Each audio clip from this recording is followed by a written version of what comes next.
प्रभु यीशु मसीह के मधुर और मीठे नाम में आज दिनांक 5 जून दिन गुरुवार को आप सब श्रोताओं का हम स्वागत करते हैं।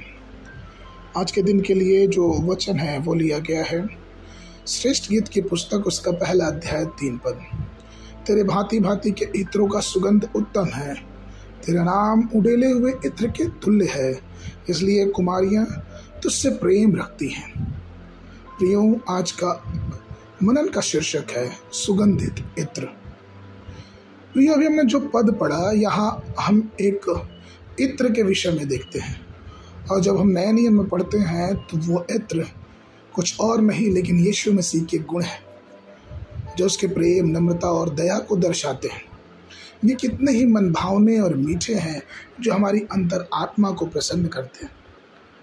यद्यपि यीशु मसीह इस धरती पे 33.5 वर्ष ही रहा, उसमें भी सिर्फ 3.5 वर्ष तक उसने सेवा किया, लेकिन जरा सोचिए कि एक मनुष्य होने के बाद भी वो किस प्रकार से अपने जीवन को सेवा के लिए समर्पित किए कि उनके जीवन से वो इत्र की सुगंध आज तक बनी हुई है। प्रियो, हमारी भी संसारिक दुनिया में जब हम इस धरती पर रह रहे हैं तो परमेश्वर ने हमें एक सुगंधित इत्र दिया है, और वो इत्र किसी और वजह से नहीं लेकिन सिर्फ और सिर्फ परमेश्वर के उस लहू के द्वारा हम तक पहुंचाया गया है।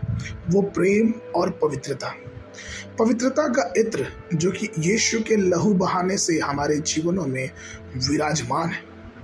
हम देखते हैं कि किस प्रकार से उस इत्र को हम तक पहुंचाने के लिए यीशु मसीह ने कितने दुख सहे। उनके चेहरे पे लोगों ने मारा, उनके ऊपर थूका, उनका मजाक उड़ाया, उनके हाथों उनके पाँव में कील ठोका, लेकिन फिर भी वो चाहते थे कि वो प्रेम और वो उद्धार रूपी इत्र मानव जाति तक पहुंचे। दूसरा पत्रस पहला अध्याय 3 और 4 पद ये कहता है, क्योंकि उसके ईश्वरीय सामर्थ्य ने सब कुछ जो जीवन और भक्ति से संबंध रखता है हमें उसी की पहचान के द्वारा दिया है, जिसने हमें अपनी ही महिमा और सद्गुण के अनुसार बुलाया है, जिनके द्वारा उसने हमें बहुमूल्य और बहुत ही बड़ी प्रतिज्ञाएं दी हैं, ताकि इनके अलावा तुम उन सड़ाहट से छूट कर जो संसार में बुरी अभिलाषाओं से होती हैं ईश्वरीय स्वभाव के संभागी हो जाओ।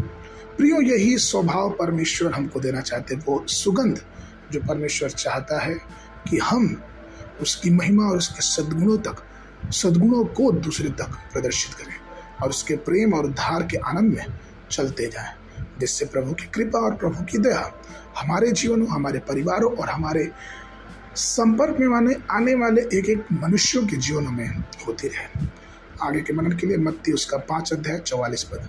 परंतु मैं तुमसे यह कहता हूँ कि अपने बैरियों से प्रेम रखो और अपने सताने वालों के लिए प्रार्थना करो। बाइबल अध्ययन के लिए सुबह के समय दूसरा इतिहास 23 और 24 पद, 23 और 24 अध्याय। संध्या के समय यूहन्ना उसका 15 अध्याय। परमेश्वर आप सबको आशीष देवे।